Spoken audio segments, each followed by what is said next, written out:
मनोज शांडिल्य अपना पीढ़ी के महत्वपूर्ण कवि छथि। मनोज शांडिल्य के कविता में एक दिस जतऽ विश्वास अछि ततऽ दोसर दिस जड़ता के तोड़बाक एकटा आग्रह। हिनक कविता में कतौ कतौ आक्रोश सेहो अछि, मुदा वो आक्रोश जीवन दिस लऽ जाइत अछि।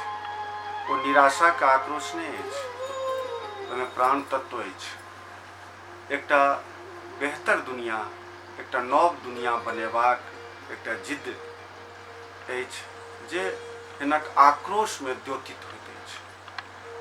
अतः हम हुनक एकटा कविता प्रस्तुत करै छी, आधारशिला। आधारशिला। गाछक छाहरि में सुस्ताइत हम पूछै छी ओहि गाछ से ओकर धर्म। गाछक छाहरि में सुस्ताइत हम पूछै छी ओहि गाछ से ओकर धर्म। गाछ पसारि दैत अछि अपन छाहरि, मुदा ओकर ठाढ़ि पात में बुझाइए किछु कंपन भेल होइ जेना। बाध सँ चढ़ि के घुरैत गायक लग रखै छी हम लिंग भेदक मुद्दा। कनि काल सुनि के मुनि लैत अछि गाय अपन आँखि क्षण भरिक लेल, आ पुनः भऽ जाइत अछि विदा।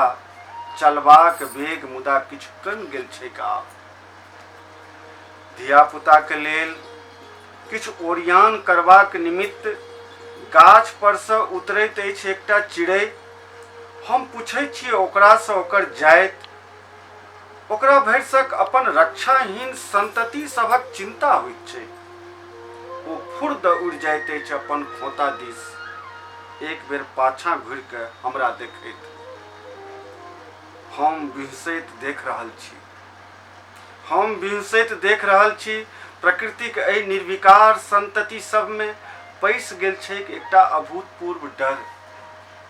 एकटा विकसित मनुखक विचारक स्पर्श आक्रांत कयने छैक आइ समुच्चा सृष्टि के।